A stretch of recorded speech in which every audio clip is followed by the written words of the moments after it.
más importante de lo que viene a ser ginecología 2. Si en ginecología 1 debería haber un tema importante, es fisiología del genital femenino. Si en gineco 2 hay un tema importante, es la patología del cuello uterino. Por eso lo vamos a tener en partes. Hay primera parte, segunda parte y tercera parte, ¿sí? Bueno, recordemos que en el cuerpo humano hay ciertas regiones, ciertos sectores muy interesantes en su estructura histológica. Es allá donde se producen cambios de los epitelios que los recubren. Por ejemplo, es interesante recordar que de un plano estratificado queratinizado pasamos a un plano estratificado no queratinizado. Y eso lo van a encontrar a nivel de la boca, a nivel del esófago, del estómago, ¿no es cierto? A nivel de la parte genital y también lo van a encontrar a nivel del cuello uterino. El cuello uterino es esta región, ¿cierto? Es esta parte. El útero es un solo órgano, ustedes acuérdense de la anatomía, dicen el útero es un órgano de naturaleza muscular, que tiene forma piriforme, que tiene una cara anterior, tiene una cara posterior, tiene los bordes laterales, tiene el fondo. Y dicen, se lo divide en dos partes, el cuello y el cuerpo. Dos estructuras que anatómicamente son muy diferentes, que funcionalmente cumplen un rol totalmente diferente y su patología también es diferente. Por eso es que no estudiamos la patología del útero solamente, sino estudiamos la patología del cuello uterino primero o del cuerpo uterino más adelante. Entonces, la patología del cuello uterino, también llamado cervix, es la que vamos a comenzar a estudiar. Recordarles que el cuello uterino es esta porción que comunica la vagina con la cavidad uterina y está atravesado por un canal. Este canal se llama el canal endocervical. Bien, ahí está la línea de Hart que les decía. La línea de Hart es la que divide el plano estratificado no queratinizado y el no queratinizado. Pero a nivel del cuello uterino nos encontramos con otra región que está ubicada acá, en lo que viene a ser el orificio cervical externo, ¿sí? Vamos atrás nuevamente. En el canal endocervical vamos a distinguir el orificio cervical externo y el orificio cervical interno. Este es el canal. A nivel del orificio cervical externo vamos a encontrar nuevamente una zona de cambio de epitelios, ¿sí? Pueden ver, esto es luz por si acaso, este es un cuello uterino real. Este es el reflejo de la fuente de iluminación que utilizamos para sacar estas imágenes. Pero observen, en esta región acá se observa un cambio de epitelios. A la porción que está por fuera la vamos a llamar exocervix y a la porción que está en el canal cervical vamos a llamarle endocervix. ¿Sí? Vamos otra vez atrás, aquí vemos, esto es el exocervix y esto que está acá es el endocervix. ¿Sí? El epitelio, y esta era la pregunta de su examen de evaluación diagnóstica, ¿cuál es el epitelio del exocervix? Era la pregunta. ¿Cuántos me han respondido eso? Levanten la mano. Plano estratificado no queratinizado, ¿cuántos? Ni la mitad les cuento. Sobre eso quería hacerles un comentario. Paramos acá. ¿Qué pena? Me ha dado ver esos exámenes. Y grábenlo. ¿Por qué? Porque estamos viniendo a Gineco 2 con una base muy pobre de la anatomía genital, de la fisiología genital, de la patología de Gineco. Un índice de aprobados bajísimo. Muy pocas personas han sacado más de 50 sobre 100. La mayoría, 30, 20, 10, y otros optaron por no enviar. ¿Y esto qué significa? Significa que de repente era muy buena gente el profesor de Gineco, muy mal docente que los ha dejado pasar sin saber. ¿Sí? Hay colegas que son tipazos, pero a la hora de evaluar, de enseñarles, no les exige. ¿Y qué va a pasar con ustedes? Que el día de mañana van a tener falencias en su desarrollo, en su desenvolvimiento como médicos. ¿Y a quién le vamos a echar la culpa? ¿Ustedes? No, al profesor que los dejó pasar a probar sin enseñar, les tienen que exigir. Por eso digo, cuando se lo crucen, mírenlo feo, me perjudicaste. ¿Por qué? Porque no me enseñaste lo que tenía que saber. Esto les he preguntado. Muy pocos me han respondido. Cosa básica como vamos a ver ahora. ¿Sí? Y preguntas simples, ¿cuál es el pH de la vagina? Me han puesto la mayor parte de que el útero tiene una submucosa, por ejemplo. El útero, ¿dónde han escuchado submucosa? Pues quiere que no estudiaron anatomía del útero. Hablamos del flujo, ¿no es cierto? Les he dicho que el flujo se lo puede reconocer clínicamente.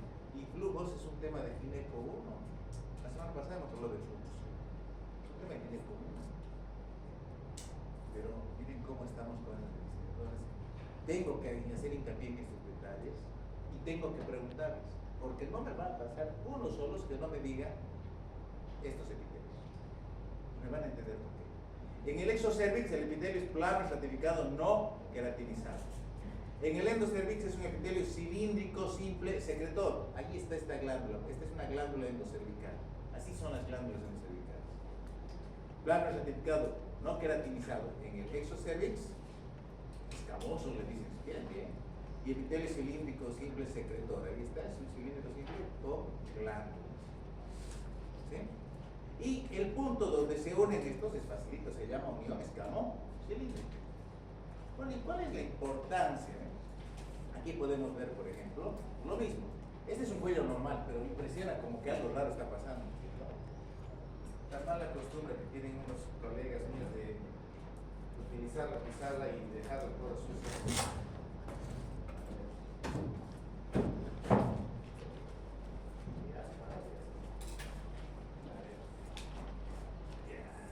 La siguiente le dicen al profesor que limpie a la radiología.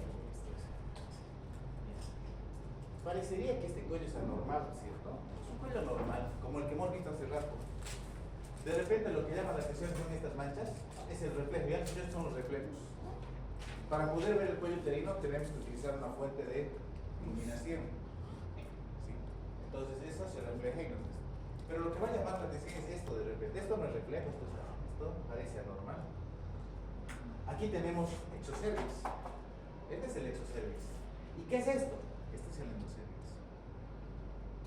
Mucha gente, muchos colegas, cuando muestran esta imagen a sus pacientes, les dicen, tienes úlcera. Hay que cauterizarte. Obviamente, ¿por qué quieren cauterizar? Pero se pagan. Esto no es úlcera. ¿Úlcera qué quiere decir? Pérdida de tejido. Aquí no hay ninguna pérdida. Lo que están viendo es el endocervix que está saliendo hacia el exocervix. En este punto donde se unen el endocervix y el exocervix, hay una lucha de epitelios. Eso han debido escuchar en histología, la famosa zona, las zonas de lucha de epitelios, donde uno quiere ganar el terreno del otro. Y en ese trayecto, en esa zona de transición, zona de transformación, tenemos esta imagen. Esta imagen se llama ectopía. Simplemente quiere decir epitelio que está fuera de problema, ninguno. ¿Esta señora tiene algún problema de salud? Ninguno. Esta es una imagen normal.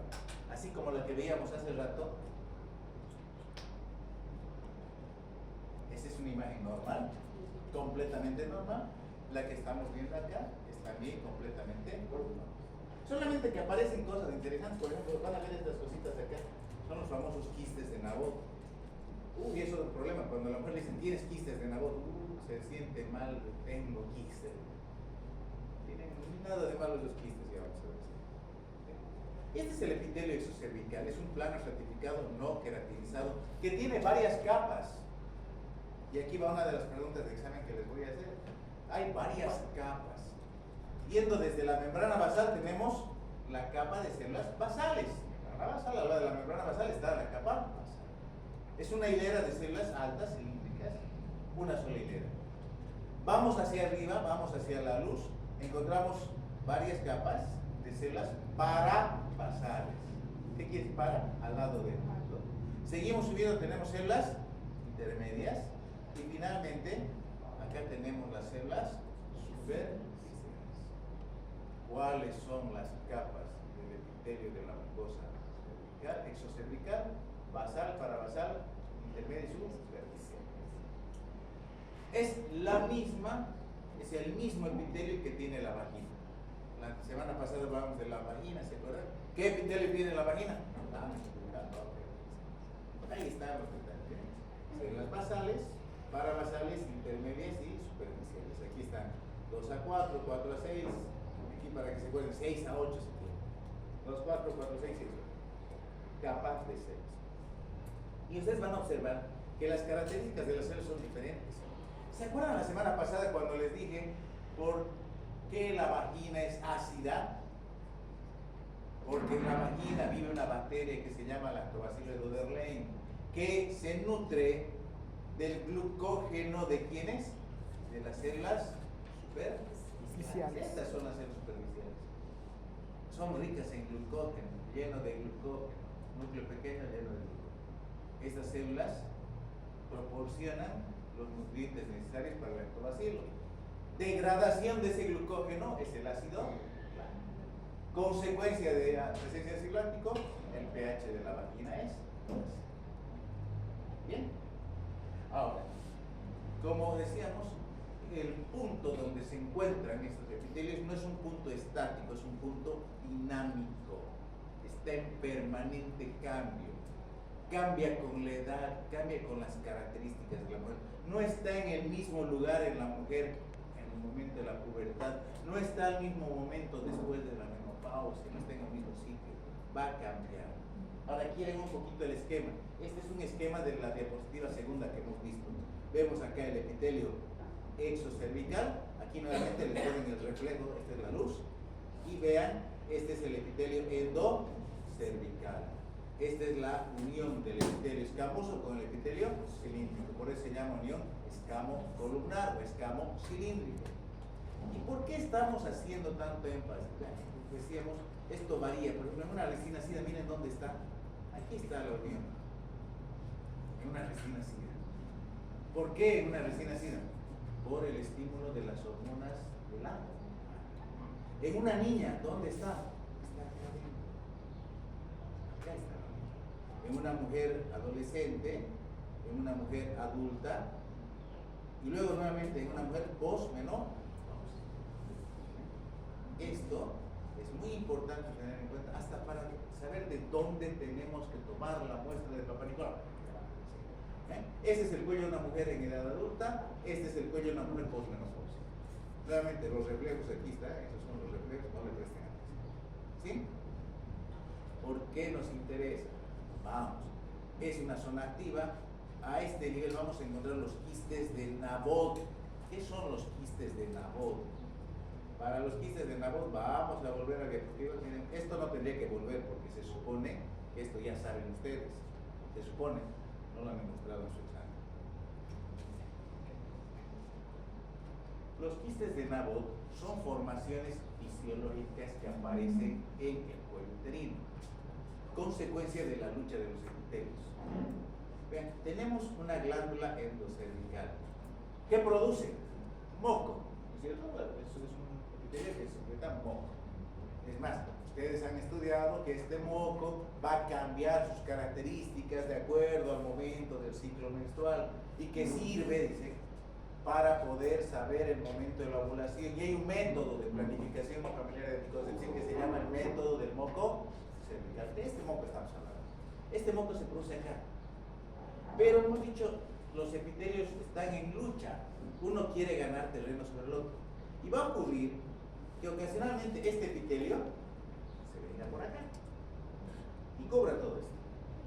¿Qué va a pasar con la luz de la glándula? Se va a tapar. Y esta glándula va a seguir funcionando todavía un tiempo. ¿Qué va a pasar? Pues se va a ir acumulando más secreción, pero que no puede ser vaciada, porque no hay un conducto, no hay este conductito, sino que el epitelio plano lo está cubriendo. Entonces se forma una pequeña formación mucosa que se llama quiste o huevo de Nabot. Mujeres, revisen su última colposcopía, si debería ser colposcopía este año. Son alumnas de medicina, tienen que tener papel cada año. De repente ahí aparece quiste de Nabot. Revisen si se han hecho una ecografía aquí el ecografista nos juega mal ahí porque pone quiste de nabo y no le dice por qué. Y la señora dice, tengo quiste, mire, tengo quiste. Y hay que explicarles, ¿es anormal? No. Lo más seguro es que cuando se haga un nuevo examen en 1 o 2 meses, esta glándula se haya atrofiado, el líquido se haya absorbido y ya no exista más quiste de nabo en esos lados. ¿Sí? Entonces, formaciones, ahí, y aquí, cuando queremos ver el quiste de nabo. Ven estos puntitos blancos acá. Esos son los quistes de nabo. Aquí hay contenido mucoso sin ninguna significancia, ninguna alteración.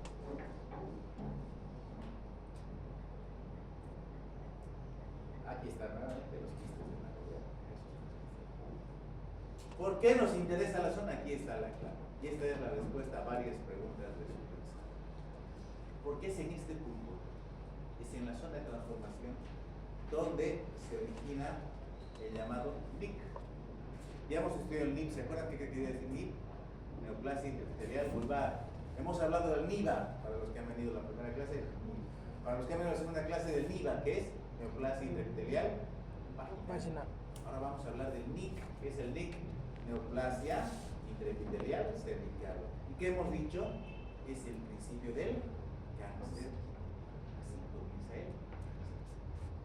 Entonces, ¿dónde aparecen estas primeras células displásicas? A nivel del alveolo, escamo, columna en la zona de transformación. Por eso nos interesa. Bien, pero antes de hablar de cáncer y todo aquello, vamos a hablar de la patología benigna del cuello uterino. El cuello uterino tiene patología benigna y tiene patología maligna. ¿Sí? De la patología benigna hay patología inflamatoria y hay patología tumoral benigna. Ahí dice, el cuello uterino es una zona que frecuentemente está afectada por un sinnúmero de enfermedades en la mujer. Además del cáncer, el cáncer sí es una enfermedad, es un problema serio de salud pública, el cáncer de cuello uterino, pero existen otras enfermedades que afectan a esta región. Y de ahí es que podemos hablar de una patología inflamatoria, hablamos de tumores benignos y hablamos de tumores malignos. Aquí está mal, está diapositiva maligna. Ahí está el cuello uterino, pueden observarlo. Esta es una vista de frente. Este es un corte, aquí lo tenemos en un corte frontal y aquí en un corte lateral. Acá podemos distinguir claramente el canal endocervical, este es el cuello uterino.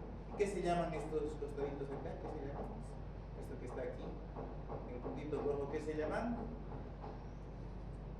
Fondos de saco. Hay 4 fondos de saco, este es el fondo de saco lateral derecho, fondo de saco lateral izquierdo, hay un fondo de saco anterior y hay un fondo de saco posterior. ¿Con quién está en contacto el fondo de saco posterior de la vagina? Con el fondo de saco de Douglas. ¿Recuerdan? Sí. De Lewis. Bien.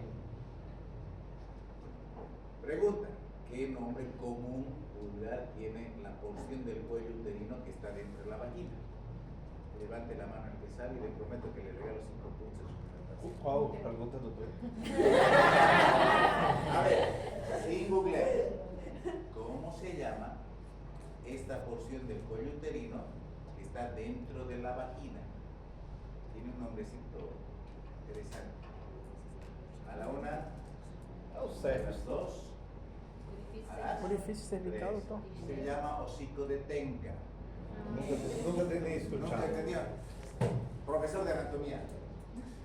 ¿Cómo no nos vas a enseñar cosas tan interesantes, el hocico de Tenca? El cuello uterino tiene una porción que es intravaginal, tiene una porción que es supravaginal. La porción intravaginal se llama hocico de Tenca. Bien. Patología inflamatoria. Ven, hay varias patologías. Vamos a ver esta situación. La inflamación del cuello uterino se llama cervicitis. Acuérdense, cuello uterino también llamado cervix. Entonces, la inflamación del cuello uterino se llama cervicitis. Y existen algunos microorganismos que van a provocar ciertos tipos específicos de cervicitis. Otros microorganismos van a compartir la cervicitis de una misma vaginitis.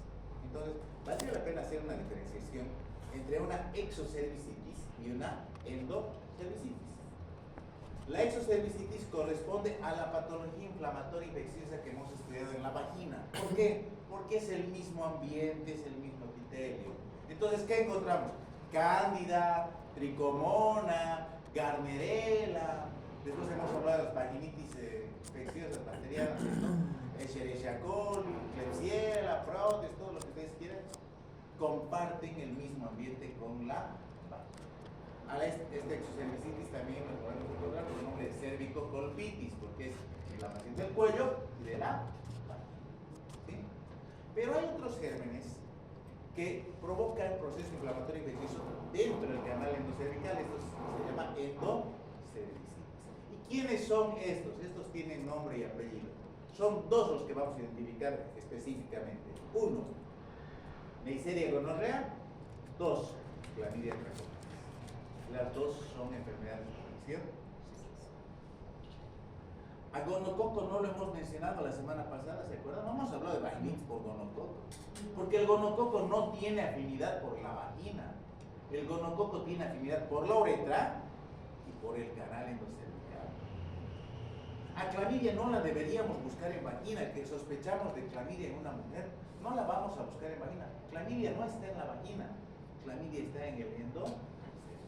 Y es allá donde producen flujos purulentos a nivel del endocervix. ¿Cuál es el problema? Que estos gérmenes tienden a invadir, porque están más cerquita del útero, tienden a invadir la cavidad y después de la cavidad van a las trompas y dan origen a una enfermedad que ustedes han estudiado en el NECO 1 que se llama enfermedad inflamatoria este tema de gineco. ¿Bien? Ahora, ¿pueden haber otras causas de cervicitis? Sí, por supuesto, además de los flujos cervicovaginales, de los cervicales, pueden haber otras causas. Por ejemplo, esto el famoso capuchón, los pesarios. En las mujeres que tienen prolapso genital, en las mujeres que tienen descenso, que no se pueden operar, se les coloca un aparato que sostiene la salida del útero, se llama pesario. ¿Qué es? Es un cuerpo extraño. El diafragma, el capuchón cervical son cuerpos extraños. Esos cuerpos extraños fácilmente se contaminan y dan origen a vaginitis y dan origen a cervicitis, cuerpos extraños, ¿cierto? Ahora, existe también lo que se llama cervicitis crónica. Ustedes han visto que cuando van al hospital, muchas pacientes vienen con su resultado de anatomía patológica.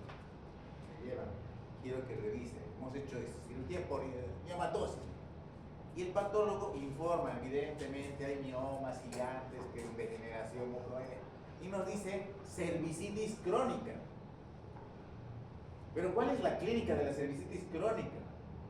No tiene manifestaciones. El proceso inflamatorio y crónico del cuello uterino es asintomático, pero muestra hallazgos histológicos muy característicos.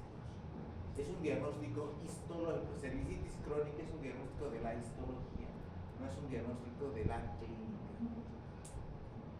El 99% de los úteros que mandamos a patología nos vienen con resultado. ¿Qué resultado? Cervicitis crónica.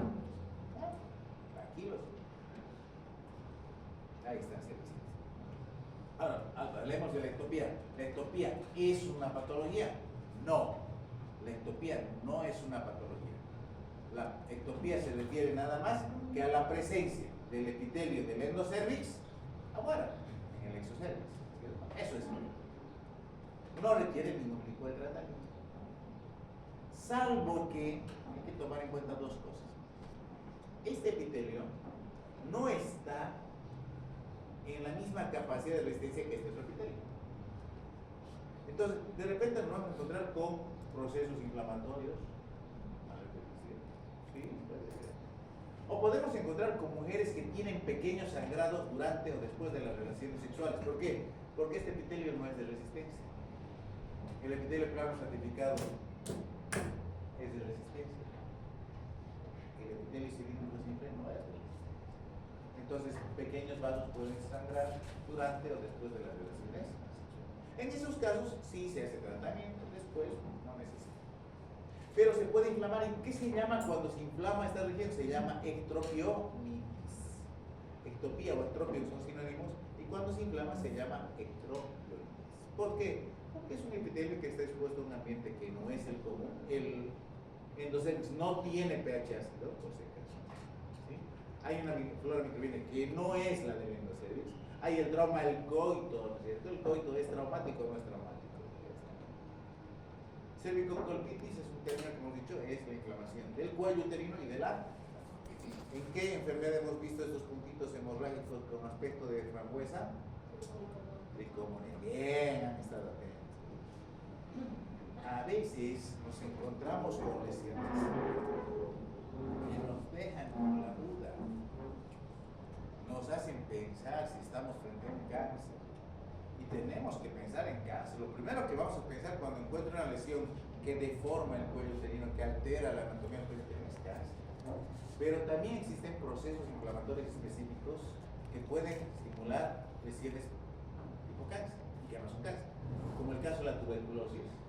Vemos una lesión ahí sospechosa, biopsiamos pensando que es cáncer y el patólogo nos dice, hemos encontrado folículos de cáncer.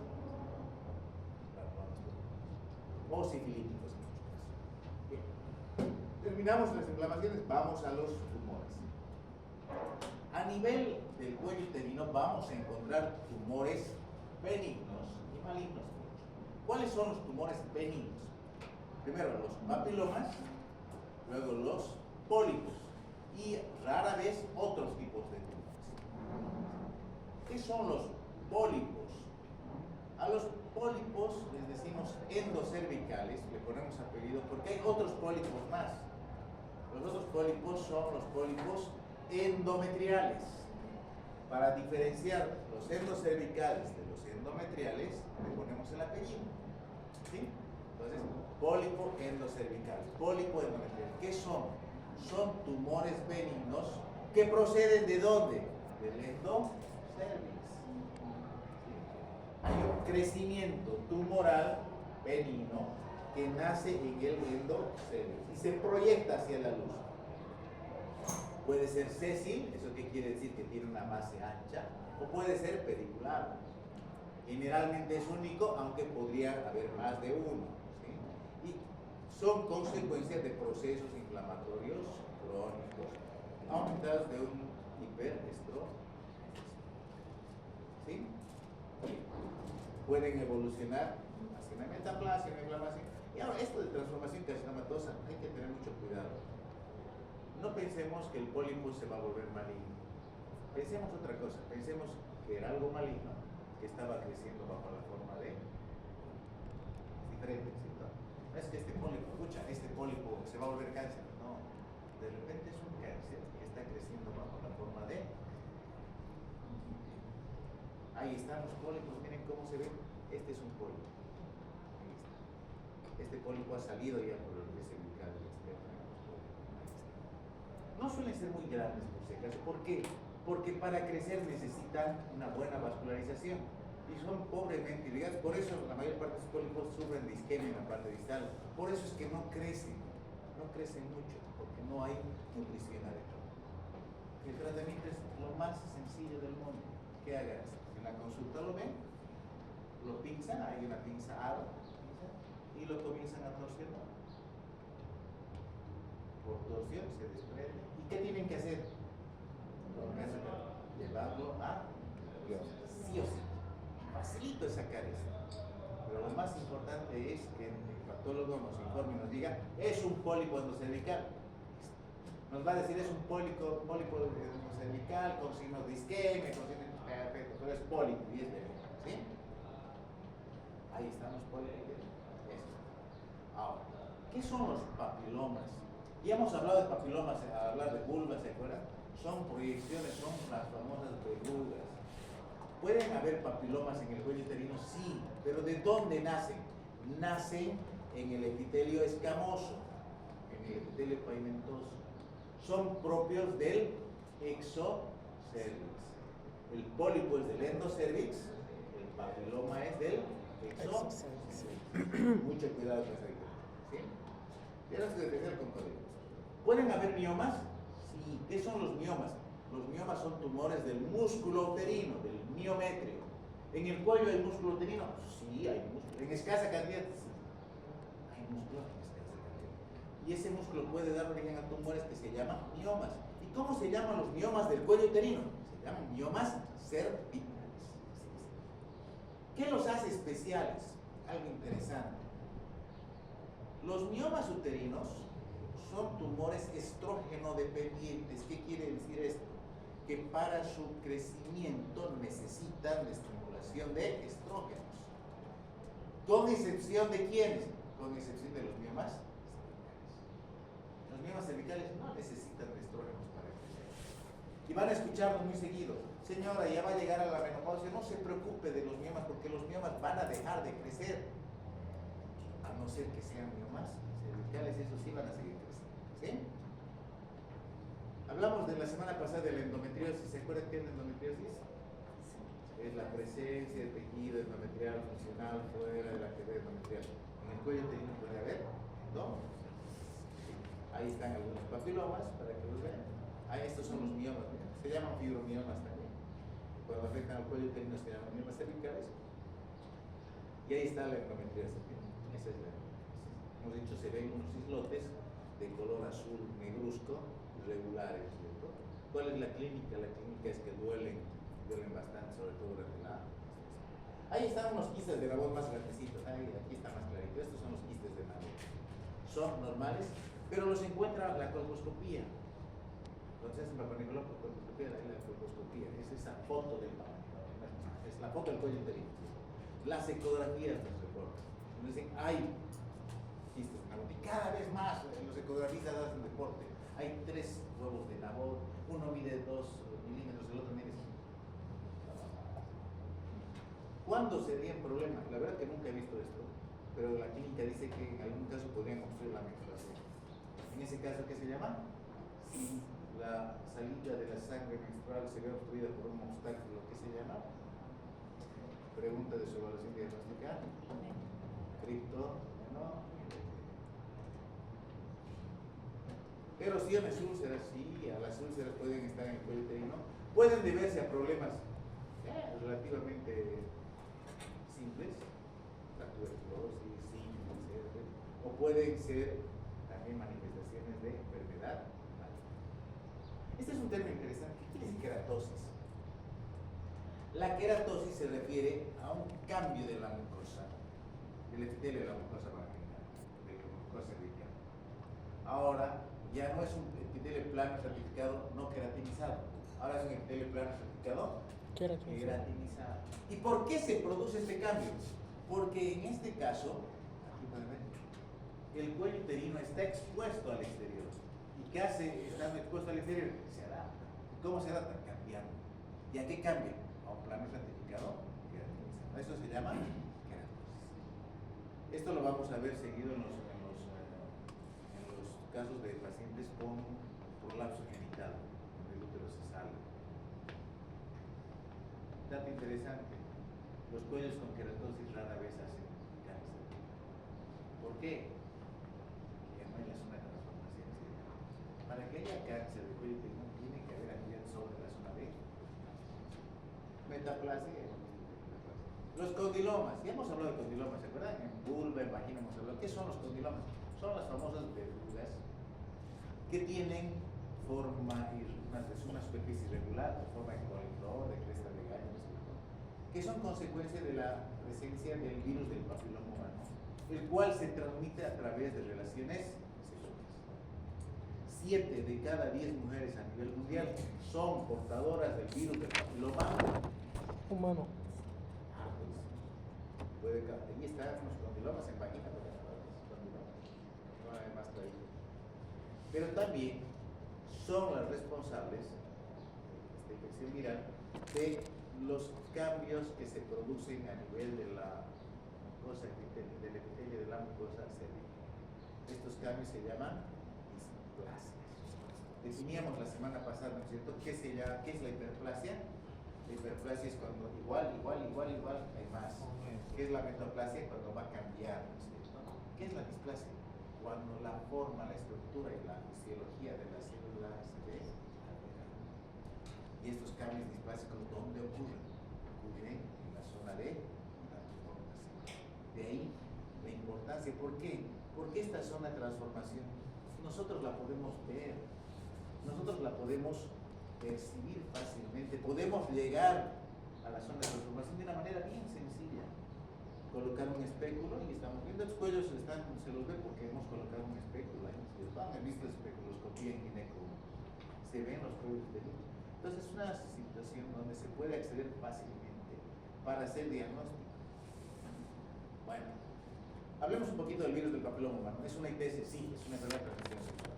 ¿Es un virus DNA? ¿Qué quiere decir que sea un virus DNA? ¿Qué consecuencia? ¿Qué implica? Implica que es un virus que se va a quedar mucho tiempo en el cuerpo. No es como el RNA que se va después de un tiempo. El virus de DNA se queda, así como el de la herpes. Es un virus que afecta a las mucosas como a la piel. Y de ahí que vamos a ver lesiones a nivel de distintas partes causadas por el virus del papiloma humano.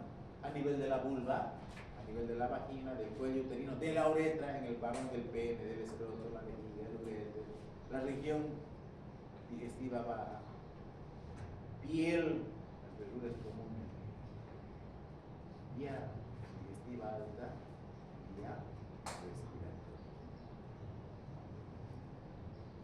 Existen en obstetricia, ¿ustedes ya negocio cesariana o negocio cesárea? Ciertas indicaciones para hacer cesárea. Y depende, ¿cierto?, de la ubicación de la placenta, de la situación, la presentación, etc.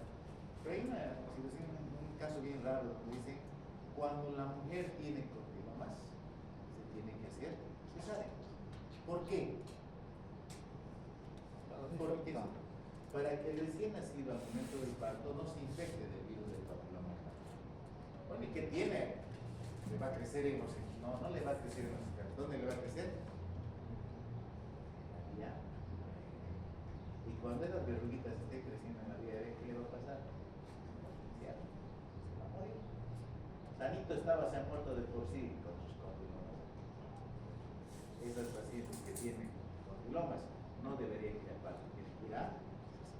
Bueno, ¿y de qué depende una u otra cosa? Depende del tipo. ¿Okay? Aquí dice 78, hay más de 100 actualmente, ¿sí? Se los ha numerado a los distintos tipos de virus del papiloma humano, se los ha ido identificando por números. Y se ha podido concluir de que no todos tienen riesgo de provocar cambios dirigidos a cáncer. Unos tienen más riesgo, otros menos riesgo. Y se habla de los de bajo riesgo, de riesgo intermedio y de alto riesgo. ¿Cuáles son los de más alto riesgo? Los tipos 16, 18 y un par más, 45, 56. Estos son los tipos de virus de alto riesgo. Ustedes han debido escuchar, está de moda buscar al virus ahora en las mujeres. Dicen, ay, yo quiero hacerme la captura híbrida. Dicen. Captura híbrida se llama identificar al virus. ¿Por qué? Porque les ha salido una prueba sospechosa de que tiene el virus. Quieren saber si tienen estas cepas. ¿Por qué? Porque estas cepas se relacionan con NIC. NIC es la lesión invasiva de cáncer. Existen un montón de mujeres jóvenes afectadas, mujeres que tienen relaciones sexuales.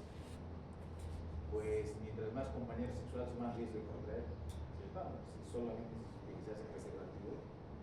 Mujeres que inician su vida sexual muy precozmente y ya no se utiliza preservativo, ahora todos tienen el implante, está de moda el implante.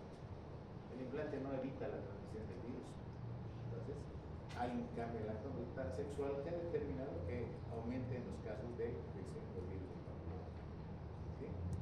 ¿Cómo se contagia? ¿Qué ocurre? El virus puede ser contagiado, sobre todo por vía sexual. Puede haber esta transmisión, ahí está lo del parto, lo que digo del parto. Esto es raro. Pero, ¿qué ocurre? Durante el coito se producen microlaceraciones en los epitelios. Siempre me hacen así. Bueno, estas microlaceraciones hacen que el virus penetre. ¿Dónde? A la capa basal. El virus no puede crecer en la capa superficial. ¿Por qué? Porque las células superficiales no están en proceso de división. ¿Cuáles son las que se dividen? Las de la capa basal. Entonces, ¿dónde coloniza este virus? A las células de la capa basal. Y ahí le provoca modificaciones en su genoma. Penetra el estrato basal, ¿cierto? Se activa el virus, ¿cierto? Coincide su actividad con la actividad nuclear y después de un periodo de incubación genera o condilomas o papilomas o células displásicas.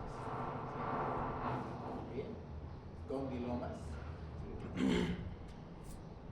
distintos, o genera los denominados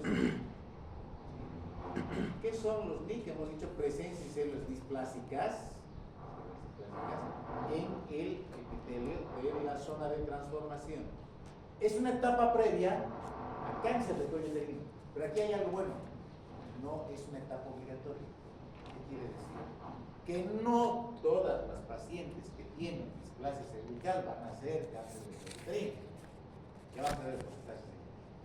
Algunas van a ser cáncer, otras pueden inclusive evolucionar. ¿Cuál es el problema? Que no podemos decirle, usted sí va a ir a cáncer, usted no va a ir a cáncer. Entonces, hay que asumir. Y las displasias las hemos dividido en tres categorías, ¿cierto? Displasia leve, displasia moderada, displasia severa. O lo que es lo mismo, aquí está en inglés, NIC 1, NIC 2, NIC 3. ¿De qué depende esto? Del compromiso del espesor del epitelio. Cuando se ha comprometido el tercio inferior se llama leve, cuando se ha comprometido los 2 tercios inferiores se llama moderada, y cuando se ha comprometido todo el espesor del epitelio se llama displasia severa, o lo que es su equivalente, carcinoma in. A las lesiones de displasia severa le suelen decir actualmente, en una nueva categorización, lesión intraepitelial escamosa de bajo grado, y a la displasia moderada y a la displasia severa les dicen lesión intraepitelial escamosa de alto grado. ¿Quién es el responsable? Algunos autores han ido mucho más allá, mucho más agresivos, y dicen el cáncer de cuello uterino es una enfermedad que se transmite por relaciones sexuales. ¿Tienen razón? Parcialmente. Ahí está. ¿Y cómo se pueden ver estas lesiones? Pues en los cambios celulares. Obviamente en los cambios histológicos sí, en los cambios de tejido sí. Pero en los cambios celulares ya se pueden ver estas lesiones. Miren, estas son células. Células que se han teñido por una técnica bien conocida, muy popular. ¿Sí? Se pueden identificar cambios celulares, NIC 1, en el NIC 2, en el NIC 3, en el NIC 4, en el carcinoma in situ, por cambios de las células que se están descamando. Y existe un estudio de citología cervical muy común y que deberían hacerse todas las mujeres, que se llama Papa Nicolau, y en Brasil dicen el preventivo. En realidad lo que están haciendo es citología cervical. ¿Sí? Cuando se detectan estas lesiones, ¿qué hay que hacer? ¿Hay que destruir o hay que retirar? Destruimos. Esto es la causalización, la electrocoagulación, destruir. Retirar son cirugías, pequeñas cirugías, hasta grandes cirugías. Retirar la zona de transformación o retirar todo. Y con eso estamos resolviendo lo que son. Ahí está. Este señor, en 1941, ya va a ser casi un siglo, describió esta técnica. Es posible identificar los cambios celulares que acontecen en la evolución de las displasias cervicales a través del estudio de la citología. Eso le llamó Papa Nicolau. ¿Por qué? Porque ese era su apellido. Pablo decimos de puro flojos. Papa Nicolau es el nombre, pero ¿qué quiere decir Papa Nicolau? Es su apellido. George Papa Nicolau. Este es el señor George Papa Nicolau. Es como en pediatría, ¿qué quiere decir Abgar? Y se inventan, ¿no? Abgar es el apellido de Virginia Abgar, la que describió la técnica. Bueno, ¿y cómo se hace el Papa Nicolau? Bien facilito.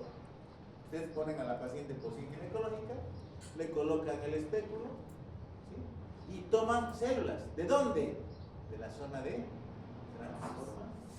Las tiñen, se llama la tinción de Papa Nicolau, y el reumatólogo nos da el. Es un estudio de citología. Ahora bien, la recolección de estas células se puede hacer del exocervix, pero también se puede hacer del endocervix. Lo ideal es de hacerla de ambos sitios, ¿cierto? Pero si es una mujer joven, me interesa más la del exocervix. Si es una mujer posmenopáusica, me interesará sacarle la muestra del endocervix. Hemos visto por qué, ¿no es cierto?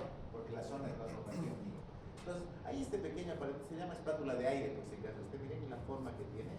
Con esto lo único que se hace es recoger las células que se están descamando del cuello. Con este cepillo, lo que se hace es recoger las células que están descamando en el endo. No es un estudio invasivo, ¿no? Es recoger células, nada más. Y de ahí nos hacen los informes, ¿cierto? Para nosotros poder manejar estas lesiones, hacemos primero el Papa Nicolau. Si el Papa Nicolau nos sale sospechoso, si el Papa Nicolau nos sale anormal, vamos a hacer un siguiente nivel que se llama colposcopía, que podemos acompañar del test de Schiller, y si nos sale sospechosa la colposcopía, hacemos la es una escalera. Citología, colposcopía, biopsia. Tengo colegas que ofrecen las tres cosas en uno. ¿Cómo? Así como se van a comprar hamburguesas y dicen, ¿quiere con Coca-Cola y sus papas fritas? Sí, deme, ese es el combo. Hay colegas que dicen, le hago Papa Nicolau, colposcopía y biopsia. ¿Tiene sentido? No. Bueno, gana bien la colega. Tiene su consultorio en la WD. Primero, Papa Nicolau, citología. Luego, colposcopía. Si ha salido aquí algo raro, colposcopía. Si aquí ha salido algo, biopsia. Pero no todo, ¿no? Pero es más bonito hacer Papa Nicolau y colposcopía. ¿Por qué? Porque en lugar de cobrar un barato, hay que saber cuándo hacer lo que se ve. Esa es la citología, es un estudio bien sencillo, bien simple. Esta es la espátula de aire, lo que les decía. Y este es el brush, el cepillo no cervical. Se recolecta la muestra acá, algunos agarran la mitad del portaobjetos, ponen acá con el espátula y la otra mitad la rellenan con el cepillo, lo fijan, solían fijar antes con el spray para cabello, pero ahora ya ha desaparecido, se puede fijar con alcohol y se manda la placa al 50%. Es erróneamente llamado Papa Nicolau porque Papa Nicolau es todo lo del nombre correcto es citología cervical. ¿Qué condiciones? Aquí hay una pregunta de su examen. ¿Qué se necesita para decirle, señora, usted va a hacerse o puede hacerse con Nicolau? Tres, aquí hay cuatro, son tres. Primero, la mujer no debe presentar sangrado. ¿Por qué? Porque es un estudio de células. Y si la mujer está sangrando, ¿qué es lo que va a ver el citólogo? Glóbulos rojos. No sirve. La mujer no debe haber tenido relaciones sexuales. Porque el patólogo, ¿qué nos va a decir? Me llamó patólogo. Ahí Oscar, ¿qué te pasó? ¿Qué? ¿Te has preguntado a la paciente que le has tomado muestra de Papa Nicolau? Lo único que encuentro son espermatozoides. Y me acaba de decir que ha tenido relaciones sexuales antes de ir a tu consultorio. Le pregunté, señora, ¿no ha tenido relaciones ayer antes de ir? No, claro, había tenido hoy día. Así que ahí estaba puro espermatozoide. No sirve. Los espermatozoides no ven. Entonces, nada. No utilizar óvulos vaginales ni cremas vaginales. No tiene que estar bajo ninguna medicación. Esas tres condiciones son obligatorias. Esta ya no, ¿por qué? Porque ya no se hace. Ya no debería hacerse. Hemos dicho, los baños, las duchas intravaginales están proscritas. Son una de las causas de enfermedad inflamatoria, porque no deberían hacerse. Pero mal que mal lo anotamos aquí, ¿por qué? Porque las pacientes dicen, voy a ir al ginecólogo, me voy a hacer ducha vaginal. Qué vergüenza me va a sentir que si supiesen lo que ya hemos sufrido. No tienen que hacerse aseo íntimo, tienen que ir sin sangrado, sin relaciones sexuales y sin medicación. ¿Sí? Hacemos entonces el estudio. La misma es repetida. ¿Y cómo? ¿Qué es lo que nos reporta? Nos reporta con numeritos romanos. Nos dice PAP clase 1, 2, 3, 4 y 5. Ahora, esto está aquí, pero lo que les voy a decir es lo que me van a responder en el examen. Para los que no han venido, es lo que cambiamos aquí. Esto es una pregunta de examen, el que no vino se perdió. ¿Qué quiere decir PAP clase 1? PAP clase 1 es normal. Es normal el que toda mujer quisiera tener. PAP clase 2 quiere decir células anormales, pero no malignas, son cambios inflamatorios. El PAP 3 ahora se lo divide en PAP 3A y PAP 3B. Eso no está aquí, no voy a cambiar, porque que no viene a clases no sabe qué decir. ¿Qué quiere decir PAP3A? PAP3A quiere decir que hay hallazgos sospechosos compatibles con NIC1. PAP3A es compatible con displasia leve, con NIC. El PAP3B es compatible con NIC2, displasia moderada. Hallazgos sospechosos compatibles con displasia moderada. Aquí no les he puesto 3A y 3B porque quiero que se equivoquen en el examen los que no ven. El PAP4, ¿qué es? El PAP4 son hallazgos sospechosos compatibles con displasia severa o carcinoma in situ. Y el PAP clase 5 es hallazgo positivo para cáncer. ¿Sí? Este es el reporte de Papa Nicolau. Así nos dice el Papa Nicolau. Yo no les voy a pedir que me identifiquen, miren cómo son las células de un PAP clase 3, no. Yo lo que les voy a pedir es qué significa un PAP clase 3A y qué tienen que hacer cuando hay un PAP clase 3A. O qué van a hacer cuando hay un PAP 1, un PAP 2, un PAP 5. ¿Qué es lo que les toca hacer? Si tienen PAP 3A, 3B, 4, 5, lo que van a hacer es el siguiente escalón. ¿Cuál es? Colposcopía. Y de la colposcopía sospechosa, ¿cuál es el siguiente escalón? Biopsia. Ese es la segunda. ¿Sí? Bien. Entonces ya sabemos. Ahora, allá en el 88, yo me acuerdo, estaba en tercer año, estaba segundo, también llegó mi profesor de patología de un congreso mundial que se llevó a cabo en la ciudad de Bethesda. Y llegaron, a partir de ahora, señores, ya no nos sirve Papa Nicolau. Se me van a aprender esta nueva estadificación, el nuevo informe de citología cervical. Hemos visto que Papa Nicolau no sirve, pero ahora se aprenden estas preguntas de examen. Bethesda, el sistema Bethesda.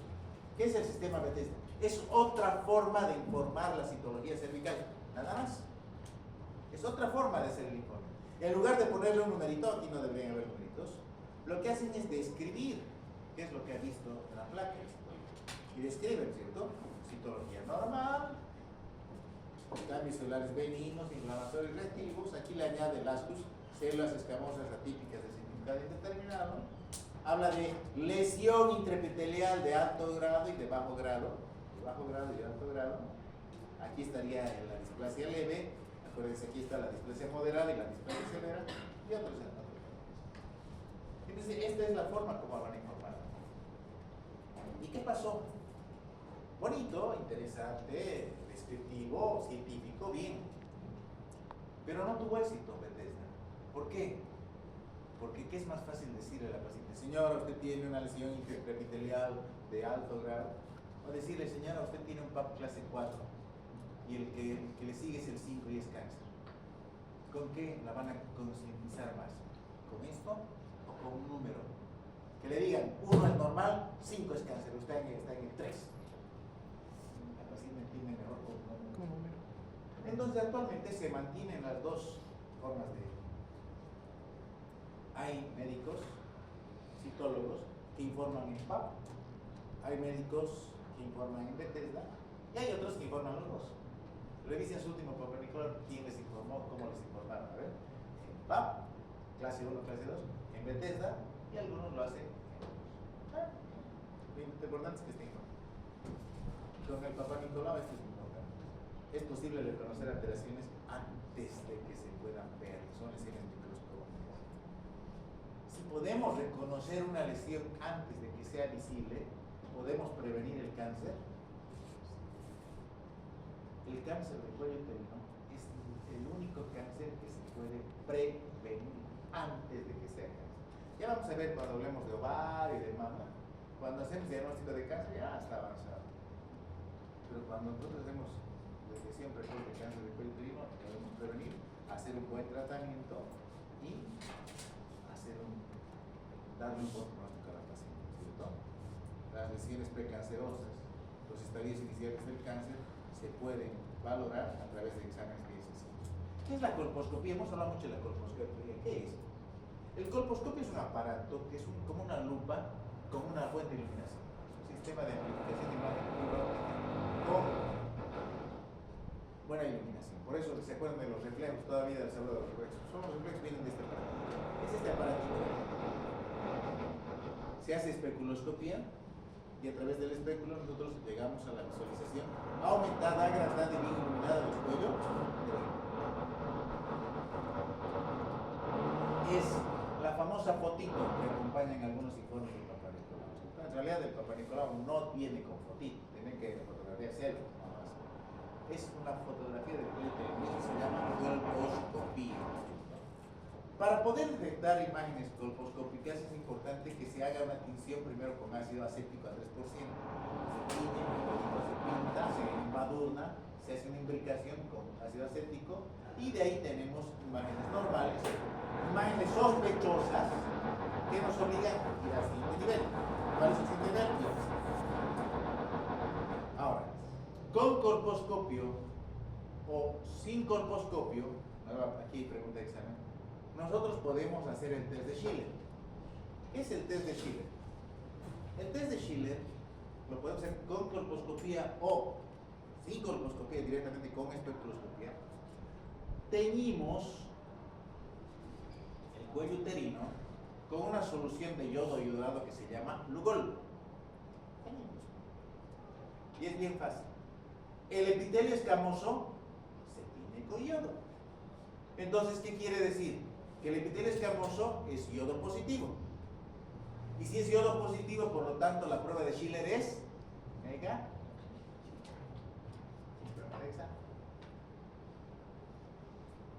Epitelio pavimentoso se tiñe con yodo. Es yodo positivo, por lo tanto, es prueba de Schiller negativa. En cambio, el epitelio endocervical, el epitelio metaplásico, el epitelio displásico no se tiñen con yodo. Por lo tanto, son zonas yodo negativas y por lo tanto son zonas Schiller positivas. Schiller positivo no es sinónimo de malignidad. Schiller positivo significa que no se ha pintado con el yodo nada más. Y hemos dicho, el epitelio endocervical, el epitelio metaplásico no se tiñen. Pero nos están diciendo, esta es la zona de donde tienes que hacer la biopsia. ¿Cierto? Esa es la verdad. Vamos a ver eso. Imágenes colposcópicas. Bueno, ¿qué es lo que se ve en la colposcopía? Se ven estas tres, estas quiero que se vean. Las imágenes sospechosas en la colposcopía son tres. Y se añade un extra más. Leucoplasia, acuérdense, leucoplasia, base y mosaico. Leucoplasia, base y mosaico. Y a lo que se puede aumentar la vascularización anormal. ¿Qué es la leucoplasia? Aquí está la teoría, por si acaso esto van a verlo con calma. Ahí está una zona de transformación. No se olviden esto, es reflejos. Ahí están los reflejos que decíamos. Ahora, vamos a ver la leucoplasia. El mosaico, aquí está. Ese es el mosaico. Esto no es directamente, colócalo. Es cuando se ha pintado con ácido acético y se forma esto. Mosaico se llama por esto, es lo mismo, están viendo en el piso, ¿cierto? Estos fragmentos del tejido blanquecino que están separados, esto se llama mosaico. ¿Qué es la leucoplasia? La leucoplasia es esta mancha blanca. ¿Y qué es la base o puntillado? La base o puntillado se refiere a estos puntitos que corresponden a la Doutor, uma pergunta. Então o tecido endocervical se tinge? Não tinge? No tiene, el tejido cervical no tiene. Ya. Entonces, ahí está la base puntillada. Cuando el colposcopista nos dice hay leucoplasia, hay mosaico, hay base o puntillado, hay vascularización normal, señora, se va a la biopsia. ¿Sí? ¿Qué es la biopsia? La biopsia ya no es un tejido citológico, es un estudio histológico. El estudio citológico se llama Papa Nicolau. El estudio histológico se llama biopsia. Aquí vamos a sacar pedazos de cuello. ¿De dónde? De las zonas donde la colposcopía nos ha dicho que hay imágenes sospechosas o donde el test de Schiller ha sido Positivo. De ahí sacamos, ¿cierto? Podemos sacar varias muestritas. Podemos inclusive sacar tejido del endocervix. Miren, aquí estamos sacando, esta es una cureta endocervical. Y vamos a llevar a la... Hay una biopsia que es mucho más ampliada, se llama cono, miren. Este es el cono. El cono es sacar todo un segmento del cuello uterino con una base circular y una punta hacia el endocervix, por eso se llama cono. Ahí está. Las pinzas con las que se hace biopsia, se saca tejido. Y este es el cono, miren. El cono es esto. Sacar este pedacito del cuello uterino, una base circular con una punta que corresponde al endocervix. Este cono es biopsia, pero también es tratamiento. El cono es diagnóstico y es terapéutico. ¿Por qué? Porque cuando ustedes están haciendo esto, ¿qué están sacando? La zona de transforma. Entonces el cono tiene ese. ¿Sirve para prevención? Sí, miren. La evolución normal, el cuello normal, a cáncer.